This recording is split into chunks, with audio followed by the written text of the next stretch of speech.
What's good, people? So we have three things actually today. So we had this one yesterday and I didn't really want to cover it because it's like 6 lines of text. I decided, whatever, I'm just gonna let my IRCCM video soak some views because it isn't doing all too well. So I thought, let's just not upload anything. And then today we got the separate battle rating changes as well as the SU-27SM.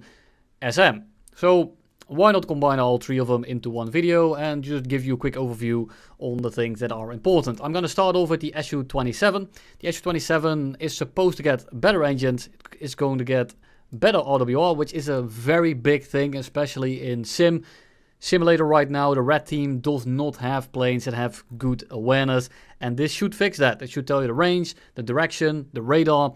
Of course it tells the direction, but you know what I'm saying. This should have all the things that the American RWR has, which is a very much needed update. It will of course also carry the AR, the active radar homing missiles, the Fox 3s. Seems to be replacing the R-27s that we already have, at least on the existing pylons. Now, you can still carry the R-27ERs, and depending on the performance, I might actually run 4 Fox 3s, 2 R-27ERs and then 4 of the R-73s, but it's going to depend on how they are going to do it. Now supposedly it's going to be slightly heavier because, well, the SU-27 SK is a bit heavier, SM probably will be as well, and then we have the well, the absolute comical line at the start here. One of the best jet duelists in the game is getting even better. I don't know who thought that this is one of the best jet duelists in the game, but let me tell you, it's like top 3 of the worst. Now, of course, you can flip around R-73, but if they pre-flare it, or if you watch my IRCCM guide and you know how to flare these missiles, you know that these missiles ain't all that. If you get past the first shot it gets, you're probably going to win the 1v1. But of course, if it's going to get better engines, not really confirmed here, but I believe it should, and a lot of people are telling me this, so take this with a grain of salt. I'm not 100% on it. But if that's the case, it might change the dynamic a little bit, because of course the main drawback of this is going to be the retention, because it's essentially a massive flying air brake. So having better engines is of course going to help it out. Now it also is going to get a lot better for ground support. It's going to get bigger bombs, more bombs, TV guided, KH-29TEs, you know, it gets a lot of stuff. But the ground ordnance is something that you can basically just read up, and there really isn't much going on with that. Overall, I think it's going to be a decent upgrade, especially with the RWR is going to be the biggest thing here in the active radar homing missiles. But I am looking forward to how it's going to play. I wonder how the Fox 3s are going to perform in this game and how differently they are going to be modeled.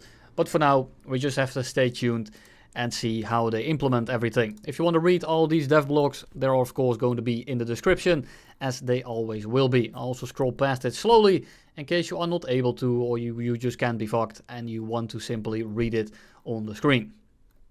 That's really all there is to it. And of course they're going to promote pre-orders as well as the Leopard 2A4, but as I say, as per usual, don't pre-order anything because you don't know what you are going to be getting. Then we're going to have the shortest one. It's the option. Yes, the option for smaller team sizes in air realistic battles. Now this is all fine and dandy, but it's basically going to be coming down to this. When the participate in battles with smaller team sizes options is enabled, you have a chance of getting into a mission with smaller team sizes instead of a regular battle. This may only occur if there are enough players in the queue who also have the option enabled. Enabling the option does not replace the basic battles, but allows to get into into battles with smaller team sizes. And I'm sorry if I sound absolutely like Kermit the Frog. I'm about to have a absolutely terrible hiccup, and now it's gone actually. Participation in such battles is only possible when using a vehicle with a battle rating of 10.0 or higher.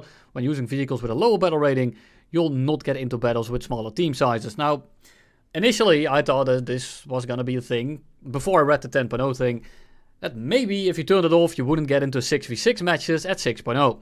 Turns out that is not the case because those battle ratings are going to be completely ignored. And the other thing that I'm hearing is an option. So it's probably going to happen like once every 20 games. But we'll have to see again. I don't want to speculate too much. This is a very quick overview. There's not much to talk about. But they are aware of the fact that a lot of people don't like 16v16. Some people do. There are, of course, exceptions. But with the IRCCM going on, that needs a lot of flares. with the active radars coming in, where you have about 20 missiles in the air at all time from one team, I think it's a good idea to start gravitating to smaller teams. Perhaps, and during confrontation, make smaller teams. You always have some planes in the air, but it doesn't dissolve into one massive clusterfuck. So, if this option is actually going to do something, or if Gaijin is trying to pull a fast one on us with saying like, yeah, there is an option, it just never happens, tough shit, better luck next time. Because you can't really measure this. There's no credit to this option unless you actually see it happen consistently. If it happens like once every 20 games, you don't have any proof of that. You can just be unlucky. They're just gonna cook something out of their ass, and there is nothing you can really say against that. But yeah, that's about it. Again, if you want to read it, it's in the description. I'll scroll over it slowly. There you go. And then we have the last one. And this one is a bit of a doozy. So the efficiency of the battle ratings and the changes. Now first, there are some changes and they should be on the bottom. The updated table. Now there are a few that are a bit questionable. First of all, these are good. These things should not go down. Then we have the nets, which is also going up, which I think is fair because it doesn't really have air to ground. 12.0 is still reasonable. F for EJ Kai makes sense. MLA, MLD, can't really comment on these because we don't know how they're gonna be after the battle rating changes, but we'll have to see. But they don't have much ground ordnance, so I guess it makes sense. The Phantoms going down a little bit is all fine and dandy, but then the J7E going to 10.3. And I know it doesn't really have good ordnance, but what are you going to do when you run into a J7E when you're flying a 9.3? And this thing is one of the best 1v1ers in the game, and I understand that it isn't very good at ground striking. It's actually quite terrible at it. But 10.3 on this airframe, I think is absolutely laughable. The J7D, completely understandable, is basically an MF with better missiles. 10.3, completely understandable. But this is such a good airframe, and you can dogfight basically anything that isn't an F-16 or better. So F-16, F-15, Gripen, of course those planes will rinse you. But other than that, you can't really kill it in anything. But you know, that's my take on it, and I understand that anti-CAS planes should be good at anti-CAS, but this is a bit too good, I think. And then we have 104J going down, understandable. AMX, I mean, it's a good ground bounder probably. 11.0 was a bit too high, I agree, so it's going down. SU-17 FRF, again, not any real problems. Jaguars being removed going up, which is good because these are not that fantastic. Super E10 dot. 10.7. It's it will get AS30s, but damn, this plane is slow. You have the A10s being lower than the Super E10 dot, but you know, I guess it makes sense because the Super E10 dot is actually somewhat quick. These things going up is fine, but there is something that I want to put a little bit of emphasis on. Now, where is it? There it is. I'll just read it to you in case you are in your car, you're trying to sleep, or you just can't be fucked reading it. I'll just read it for you. And guess the way that I'm feeling about this by just me reading it. For this one, we're primarily talking about the A10A, A10A Late, SU-25, SU-25K, A6E Tram, which populate these battle ratings in air battles and have all aspect missiles. The flight performance characteristics of these aircraft after expanding air-to-air missiles does not allow them to fight equally with aircraft that have higher speeds and thrust-to-weight ratios, which is why these aircraft can only effectively fight with aircraft that have similar characteristics. The effectiveness of these aircraft, even at their battle rating, is lower than expected or equal to that. Increasing their battle rating can lead to encounters with even more difficult opponents, which will further reduce their effectiveness. The AMX, on the other hand, has good performance characteristics and fairly high efficiency. So in future planned changes to battle ratings... Okay, I lost my train of thought, but it's clear. This is complete, utter bullshit. I don't want to hear it. What do you mean that they can't fight it after expanding the air-to-air missiles? You have to look at a plane in the grand scheme of things. They have 4 of these missiles, at least some of them do. That's 4 free kills if you run into planes without flares. So we are going to make these planes not fight planes that it can't really face by making it fight planes that can't really kill it until they expended their missiles or you jump them. This is absolutely disgusting and a load of horseshit. These planes are not supposed to be effective in air-to-air combat. They are ground pounders. They are not that effective as ground pounders, but that's besides the point. They completely kill anything that doesn't have flares because there is no counterplay. There is no dynamic.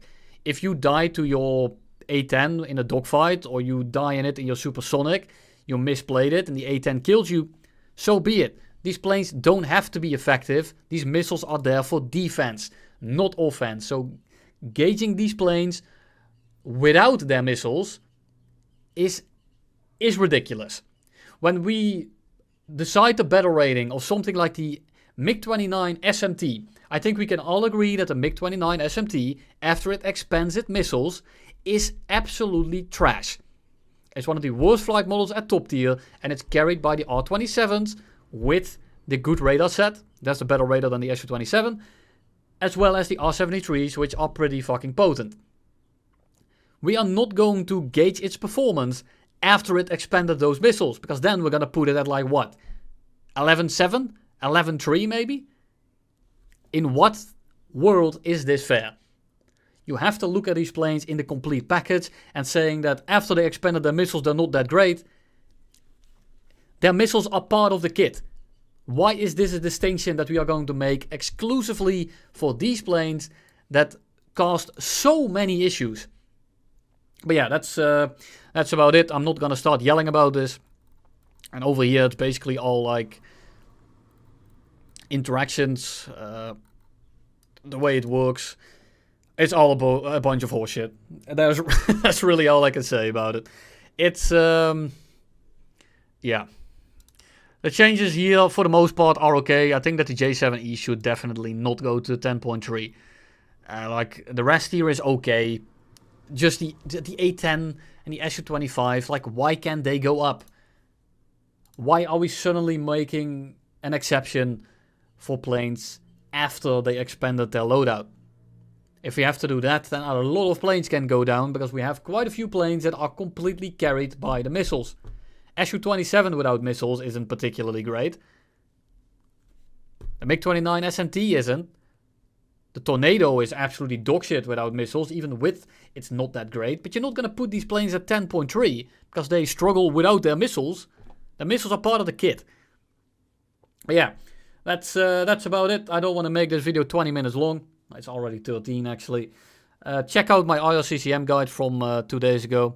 Put a lot of work into that with the Exotic members. Thank you very much for their help. Thank you very much for Nuka for helping me out. And for everyone that thinks I am beefing with Seekerhead. There is no beef. There was a miscommunication and we sorted it out.